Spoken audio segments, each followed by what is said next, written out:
I'll start with college. I graduated college and I attended baccalaureate.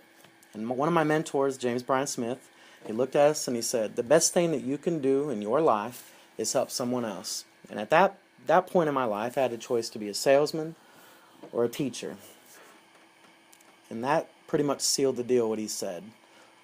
Because if I would have been a salesman, then I would have been making money for selfish reasons. But I chose to be a teacher to help people.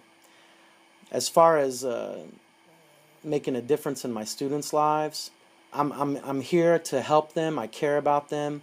You know, I tell them the first day of school that I'm going to teach you a lot about life and a little bit about music, because I don't know everything about music, but I do my best. And I encourage them to do their best, and that's the expectation also. When I came to Winfield, there was a musical group that called Horse Feathers and Applesauce, and when I moved here it shut down, and that made me sad, because I like musicals and music theater a lot. That first year I started a show called Vikings on Broadway, and we took musical numbers and we put them all together in a big review, and that really caught on. From we used to do one show the first year to 2 shows the second year, 3 shows the third year, and the last 6 years we have done 4 shows, Thursday night, Friday, and 2 on Saturday, and generally the shows are sold out, and we've educated Winfield about music theater a little bit and performance and going all out and going big. And I think that the choir program, we constantly try to do our best. We've elevated, since my second year teaching, my a cappella choir and my Viking Voices, my 2 top groups, have received ones at state every year. My first year teaching, there were 70 kids in the program, and now there's almost 180 in the program. I doubled the program my second year, actually. So I think we've made a huge impact on Winfield and the surrounding area. This will be my 10th year teaching. I think that I have pushed my students, and my expectations are through the roof for them. I want them to be their best. I want every single one of them to do their best.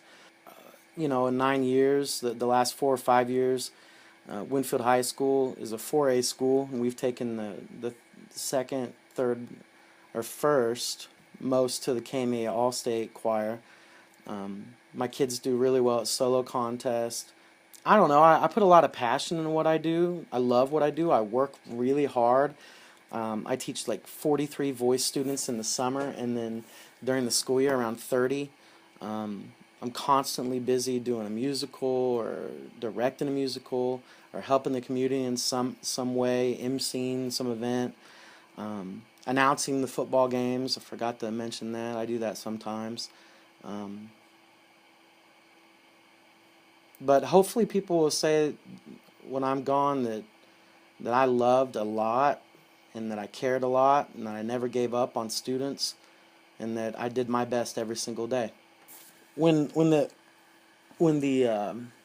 subject comes up of if we should have music in the schools or not, I get a little fired up, I'll admit, because I come from a background of a jock background where sports ruled, and I was a state champion in wrestling on a 4-time state champion team. I played football and baseball through high school, and then the music side of me, I was in band since 6th grade, and played in the jazz band, and played the percussion, and went to college, and completely quit sports cold turkey, and I miss that a lot. I think that sports give students something to share from the inside their soul. That sports sometimes, you just get out there and kind of rough people up. I mean, that's what I used to do, but with music, you get to share your inner self, and that spiritual connection with people that can happen with music.